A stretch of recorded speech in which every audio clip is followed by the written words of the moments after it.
오늘 말씀의 제목을 길이 참으라 하는 그런 본문에 나와 있는 말씀 그대로를 제목으로 삼아서 같이 은혜를 나누고자 합니다. 언젠가 한 대기업에서 신입사원을 뽑기 위해서 면접 시험을 치렀습니다. 연어 면접 시험과 달리 지원자들을 대기시켜 놓고 아무런 통보도 하지 않고 아무런 알림도 없이 기다리게 했다는 것입니다. 그러자 지원자들 가운데 어떤 사람은 이내 불평을 터뜨렸어요. 아니, 사람을 불러다가 무슨 통지라도 해야 될 것이 아닌가, 이렇게 그냥 시간만 보내면 되느냐, 이렇게 불평한 사람도 있었고, 어떤 사람은 이내 잡담을 하면서 다리를 꼬면서 옆에 있는 사람들과 부산스럽고 산만스러운 모습을 보였고, 또 어떤 사람은 그대로 단정한 모습을 잃지 않고 차분히 기다린 사람들도 있더라는 것입니다. 즉, 약간의 기다림이 각자의 사람됨을 적나라하게 드러냈다는 것이죠. 그리하여 그 기업의 인사 담당자는 그 사람들의 태도를 보고 합격과 불합격을 판정했다 하는 그런 얘기를 들은 적이 있습니다. 오늘 본문에는 참으라는 야고보의 권면이 반복해서 나옵니다. 제가 인용해 드리겠어요. 7절에 보면은 그러므로 형제들아, 주께서 강림하시기까지 길이 참으라. 보라, 농부가 땅에서 나는 귀한 열매를 바라고 길이 참아 이른 비와 늦은 비를 기다리나니. 8절에 보면은 너희도 길이 참고 마음을 굳건하게 하라. 주의 강림이 가까우니라. 10절 형제들아, 주의 이름으로 말한 선지자들을 고난과 오래 참음의 본을 삼으라. 11절 보라, 인내하는 자를 우리가 복되다 하나니 너희가 욥의 인내를 들었고. 이렇게 해서 우리가 짧은 본문 가운데 계속해서 길이 참으라 하는 말씀을 우리가 반복해 나오는 것을 우리가 보게 됩니다. 우리 성경에는 오래 참음과 인내라는 이런 두 가지 표현을 쓰고 있는데, 오래 참음은 인간관계에서 오는 고통을 참으라는 것입니다. 우리 인간관계, 부부 사이에서, 부모 자식 사이에서, 형제 자매 사이에서, 직장 동료 사이에서, 시댁과 며느리 사이에서, 교회 사이에서 이제 그만둘까, 뒤 엎어버릴까, 뭐 이런 생각을 가끔씩 하면서 살잖아요. 이런 인간관계에서 오는 고통을 참으라 하는 이야기를 야고보는 하고 있고, 또 인내라는 것은 환경이 주는 고통을 참으라는 말입니다. 환경, 생활의 곤고함, 질병으로 인한 고통들이 적지 않잖아요. 이럴 때 그걸 참으라 하는 그런 말씀입니다. 초대 예루살렘 교회의 목회자였던 야고보는 이 두 가지를 다 잘 참고 견뎌야 한다고 말씀하고 있습니다. 특별히 여러분들 가운데 말씀은 하지 않으시지만은 인간관계에서 어떤 고통을 겪고 있는 분이 계실지도 모릅니다. 또 환경이 주는 남다른 고통을 겪고 있는 분도 계실지 모릅니다. 오늘 이 말씀에서 큰 용기와 격려를 얻는 그런 귀한 시간이 되기를 주의 이름으로 축원합니다. 왜 성도들은 길이 참아야 합니까? 그것은 우리 주님이 반드시 다시 강림하시기 때문이라는 거예요. 7절 그러므로 형제들아, 주께서 강림하시기까지 길이 참으라. 8절 너희도 길이 참고 마음을 굳건하게 하라. 주의 강림이 가까우니라. 이렇게 말씀하셨습니다. 주님이 다시 강림하실 때 기쁨으로 그분을 맞이하려면은 길이 참아야 한다는 것입니다. 인간관계나 환경이 주는 고통 때문에 주님의 다시 오심을 망각해서도 안 되고, 그 기대를 포기해서도 안 되고, 또 주님을 배반해서는 더더욱 안 된다 하고 야고보 목회자는 우리에게 말씀을 주고 계세요. 여러분, 로마서 8장 18절에 보면은 생각하건대 현재 고난은 장차 우리에게 나타날 영광과 비교할 수 없도다. 우리가 이 세상을 살면서 조금 전에 말씀드린 것처럼 인간관계로 또는 환경으로 고통을 겪는데, 그러나 그 고통과 고난은 우리 주님 오실 때 얻는 영광과는 비교할 수 없다라고 바울사도도 우리에게 가르쳐 주셨습니다. 현대 조직신학은 주의 재림을 다루는 종말론을 맨 마지막의 교리로 어떻게 보면은 기독교 교리의 부록처럼 여기면서 다루고 있습니다. 그러나 2000년 전 초대교회 교우들은 주의 재림에 대한 교훈을 가장 중요하게 여겼습니다. 초대교회 성도들의 마음에 생생하게 아로 새겨진 말씀은 주님이 다시 오신다는 약속이었습니다. 여러분들이 알다시피 초대교회 성도들의 인사말은 마라나타였습니다. 마라나타. 이 말은 아람어, 예수님 당시 사용하던 언어가 아람어입니다. 아랍어가 아니고 아람어예요. 이 아람어의 마라나타의 헬라어 음력으로서 그 뜻은 무슨 뜻인가 하면은 주여 오시옵소서, 이런 뜻이에요. 성도들이 만나면 서로를 악수를 건네면서 서로 포옹을 하면서 그 핍박의 시기에 숨죽이면서 귓속말로 전해준 인사말이 뭔지 아냐면은 주여 오시옵소서 마라나타였다는 것이에요. 우리가 요즘 주고받는 인사말처럼 요즘 어떻게 지내십니까? 아이들은 잘 크느냐고, 아이가 대학에 진학했느냐고, 불경기인데 사업은 여전하냐고, 이런 인사말이 아니었습니다. 곧 주님이 오신다는 거예요. 주님이 오신다는 소식만큼 주님을 사랑하는 성도들에게, 주님 때문에 고난받는 성도들에게 위로가 되는 말씀이 어디 있겠습니까? 그 성경적 근거가 요한계시록입니다. 요한계시록 마지막 장에 핍박 중에 있는 교우들에게 주신 주님의 마지막 말씀, 권면이 무엇인지 아십니까? 요한계시록 22장 20절에 보면은 이것들을 증언하신 이가 이르시되 내가 진실로 속히 오리라 하시거늘, 내가 속히 오리라 하시거늘, 아멘. 주 예수여 오시옵소서. 이 말씀. 반모섬에서 사도 요한이 환송 중에 주님의 말씀을 계시를 받고 있는데, 주님께서 그 모든 말씀을 끝마치면서 사도 요한에게 한 말이 뭐냐면 내가 진실로 속히 오리라. 그때 사도 요한은 아멘, 주 예수여 오시옵소서, 이렇게 대답하더라는 거예요. 주께서 하신 말씀입니다.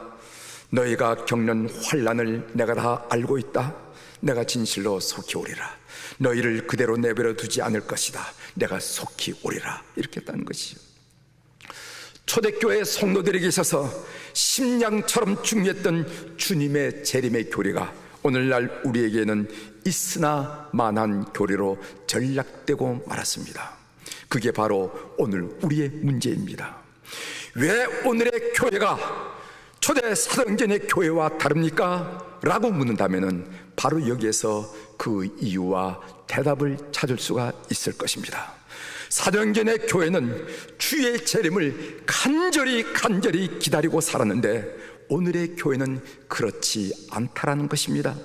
오늘의 신자들에게는 세상 재미가 너무나 쏠쏠하기 때문에 주님이 오셨으면 하는 바람이 간절하지 않아요.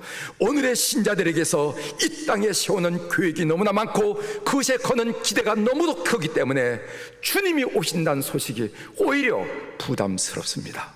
이것이 우리와 초대교회 교회 성도들의 차이라는 것이죠. 주의 재림을 사모하지 않는 교인들의 마음은 흐트러질 수밖에 없습니다. 주의 재림을 사모하지 않는 교인은 무기력해질 수밖에 없습니다. 역사적으로 진정한 영적 부흥이 일어날 때는 하나같이 예수님이 다시 오신다라는 사실에 근거한 큰 각성이 있었을 때 영적 부흥이 일어났어요. 도덕적인 변혁이라는 것은 우리가 역사를 보면 도덕적인 변혁이 일어날 때가 있었는데 이 도덕적인 변혁은 신학적인 책에서 일어난 것이 아니라 예수님이 다시 오신다는 사실을 각성할 때 일어나더라는 것입니다. 사랑하는 성도 여러분, 이 이야기를 구체적으로 우리의 신앙에 한번 적용해 봅시다. 남의 이야기로만 듣지 말고 우리의 얘기로 한번 적용해 봅시다. 여러분은 주님이 오시는 날이 기다려지십니까? 아니면은 주님이 오실까봐 걱정이 됩니까? 지금 다른 사람한테 물은 게 아니고 여러분들에게 물었어요. 고개를 끄덕끄덕 하든지 아니라고 하든지 뭐 이렇게 표시를 해줘야 돼. 여러분들이 물었습니다. 다시 한번 질문 드립니다. 여러분은 주님이 오시는 날이 기다려집니까? 아니면 주님이 오실까봐 걱정이 됩니까? 이에 대한 대답이 여러분들의 신앙의 자리가 어딘지 밝혀주고 있어요.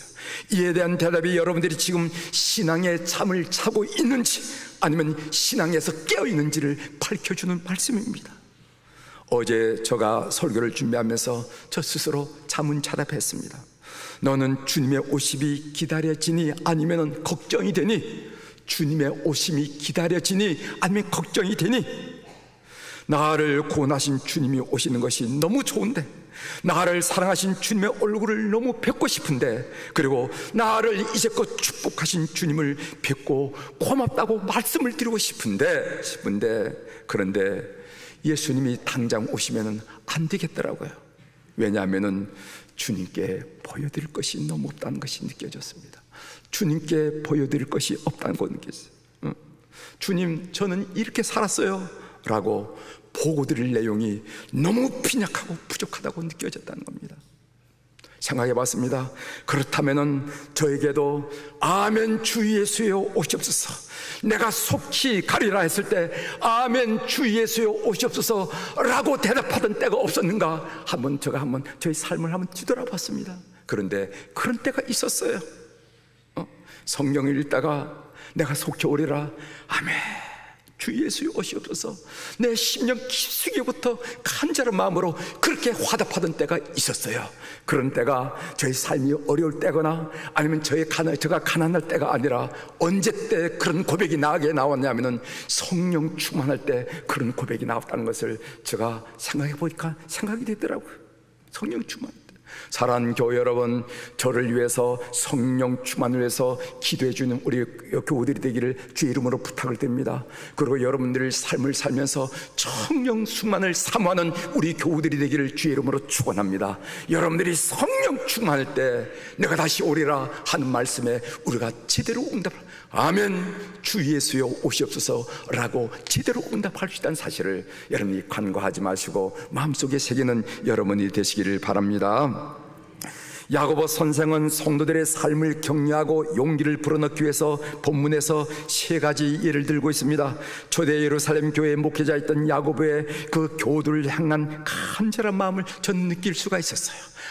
이렇게 예를 들면서 정말 야고보는 성도들에게 가르쳐주고 싶었구나, 오래 참으라고, 길이 참으라고 가르쳐주고 싶었구나 하는 그 야고보의 마음이 좀 느껴졌어요. 세 가지가 무엇이냐면 첫 번째로 수확을 기다리는 농부입니다. 교부 중에 한 사람이었던 알렉산드리아의 클레멘트는 야고보는 농부였다 이렇게 증언하고 있습니다. 어쩌면 그래서 이런 비유를 그가 생각했는지도 몰라요. 야고보서 5장 7절이죠 7절 하반절에 보라, 농부가 땅에서 나는 귀한 열매를 바라고 길이 참아 이른 비와 늦은 비를 기다리나니 곡식을 수확하기까지는요 시간이 필요하다는 것입니다. 야고보는 지금 말씀하고 있는 거예요. 당신 농사도 안 지어봤어, 열매가 당장 맺히는 거 봤어, 기다려야 하지 않소, 이렇게 말하는 것입니다. 여러분 잘 알다시피 가나안 땅에는 이른 비와 늦은 비가 있는데 이른 비가 내려야 그때 씨앗을 뿌리고 씨앗이 싹을 틔우게 됩니다. 그리고 늦은 비가 와야 결실을 하게 되는 것입니다. 조급하게 군다고 수확을 앞당길 수는 없는 거예요. 세상의 이치도 자연의 이치도 기다림과 인내 없이는 열매를 얻을 수 없다고 했는데, 성도 여러분, 세상사도 이럴진데 영원한 생명과 하늘의 상급을 약속받은 우리가 어찌 기다리지 못해서 뒤엎을까, 그만둘까, 이런 생각을 하게 되냐 말이죠. 오늘 이 말씀을 야고보가 우리에게 하고 있다는 것을 기억하시길 바랍니다. 둘째, 야고보는 고난을 견딘 선지자를 예를 듭니다. 야고보 선생은 오래 참음과 인내의 본으로 다시 선지자들을 예로 들고 있는데, 야고보서 5장 10절이죠 형제들아, 주의 이름으로 말하는 선지자들을 고난과 오래 참음의 본으로 삼으라. 고난과 오래 참음의 본으로 삼으라 이렇게 씁니다. 즉 엘리야나 이사야, 예레미야 등 하나님의 말씀을 선포한 선지자들이 오히려 핍박을 받았다는 것을 다시 한번 환기시키면서 본으로 삼으라 하는 것입니다. 예를 들어 예레미야를 봅시다. 예레미야는요, 백성들의 죄악을 볼 때 가슴이 찢어지는 아픔을 느끼고 그들이 받을 고난을 생각하면서 통곡하던 사람이었습니다. 그런 사람이 없죠. 제가 일부 예배 때 잠깐 말씀을 드렸습니다마는 정말 이 한반도에 여호와의 샬롬 평화가 이루어지는 것은 북쪽의 정치가나 남쪽의 정치가가 이룰 수 있는 일이 아니라고 생각이 되죠. 이것은 그리스도의 사랑을 가진 성도들만이 이 한반도의 샬롬 평화를 이룰 수 있다는 것이 점점 더 확신되어지는 겁니다. 원자핵으로 어떻게 평화를 이룹니까?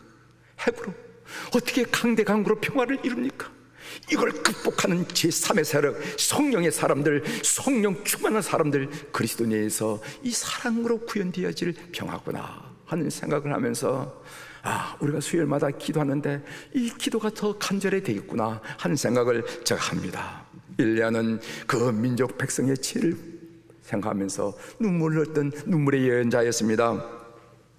예레미야 9장 1절에 보면 이런 말씀 있어요. 어찌하면 내 머리는 물이 되고 내 눈은 눈물 근원이 됐고 죽임을 당한 딸 내 백성을 위하여 주야로 울리로다 하면서 울었어요. 그렇기 때문에 그는 백성들이 듣기 싫어하는 하나님의 진노에 대한 말씀을 토해내지 않을 수가 없었습니다. 심지어 낮에 예루살렘 거리를 둥불을 켜들고 다녔습니다. 당신 지금 무슨 짓을 하고 있어? 라고 물으면은 하나님께서 이 예루살렘 거리에서 의인 한 사람만 찾으면은 이 도성을 멸망하지 않는다고 나에게 약속했습니까? 약속했습니다. 그래서 나는 의인 한 사람을 찾기 위해서 거리마다 골목마다 지금 찾아 나섰습니다 하고 말을 하는 거예요. 여러분, 그렇지 않아도 자기 마음속에 죄의식이 있는데 낮에 등불까지 들고 다니면서 의인을 찾는다고 하니까 얼마나 밉살스러웠겠습니까? 그래서 맞기도 하고 구타를 당하고 감옥에 가고, 그리고 어떤 때는 깊은 물 웅덩이 속에 빠뜨려지기도 했다는 겁니다. 기독교 전승에 의하면 예레미야는요, 톱으로 켬을 당하야므로 최후를 맞이했다 하는 얘기가 있어요. 그것이 바로 이집트에서 일어난 일이라는 거예요. 따라서 우리도 하나님 말씀대로 살려고 발버둥 칠 때 겪는 어려움을 이 세상에서 이상한 일 당하는 것처럼 이상히 여기지 말라 하는 거예요. 견디라는 겁니다. 길이 참으라는 겁니다. 하나님의 사람들은 이렇게 길이 참았다고 오늘 야고보가 말하고 있는 거예요. 세 번째로 하나님을 끝까지 신뢰한 욥을 이야기하고 있습니다. 욥을 예로 듭니다. 야고보는 마지막으로 욥을 예로 드는데 5장 11절이죠. 보라 인내하는 자를 우리가 복되다 하나니 너희가 욥의 인내를 들었고 주께서 주신 결말을 보았거니와 주는 가장 자비하시고 긍휼히 여기신 이시니라. 욥은 인내함으로 인생을 해피엔딩으로 끝냈던 사람입니다. 욥은 당시 동방에서 가장 경건한 사람이라고 일컬어졌습니다. 욥기 1장 1절 하반절이죠.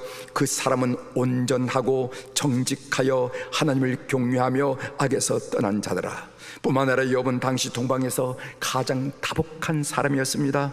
아들이 7이었고 딸이 3이었습니다. 양이 7천이었고 약대가 3천이었습니다. 소가 500결이었고 암나귀가 500이며 종도 많이 두었어요.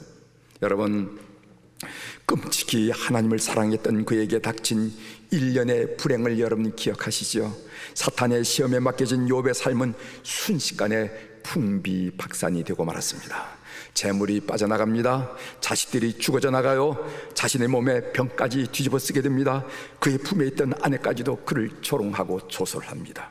그를 이해했던 친구들이 하나 둘 그의 곁을 떠납니다. 철저히 혼자서 이 고통을 겪잖아요. 고통 뒤편에 숨겨진 하나님의 뜻을 알 수 없는 처지에서도 욥은 하나님에 대한 믿음을 포기하지 않습니다. 그가 나를 죽이실지라도 나는 그를 의뢰하리라. 그가 나를 죽이실지라도 나는 그를 의뢰하리라. 욥이 고백한 겁니다. 믿고 또 믿었습니다. 의지하고 또 의지했습니다. 결국 욥이 승리하죠. 하나님은 욥을 보상하셨습니다. 욥이 하나님으로부터 배나 자산의 축복을 받고 전보다 더 예쁜 딸 셋, 더 용감한 아들 7을 낳게 되었다 하는 이 욥의 마지막 이야기는 욥이 받게 되는 엄청난 축복의 일단을 표징적으로 표현한 것에 불과하다는 것입니다. 그러므로 사랑하는 성도 여러분, 하나님은 당신을 믿고 따르는 내 삶을 반드시 해피엔딩으로 만드실 분이라 하는 사실을 알고 믿는 생활을 하는 여러분들이 되기를 주의 이름으로 권면합니다. 하나님의 음성 듣기로 말씀을 좀 드리겠습니다. 새벽기도 때 창세기에 나오는 야곱을 묵상하다가 왜 성도들에게 길이 찾는 것이 필요한지에 대한 답을 얻었어요. 하나님은 야곱 앞에 외삼촌 라반을 두셨습니다. 속이기를 잘하는 야곱, 아버지까지 속인 사람이 아닙니까?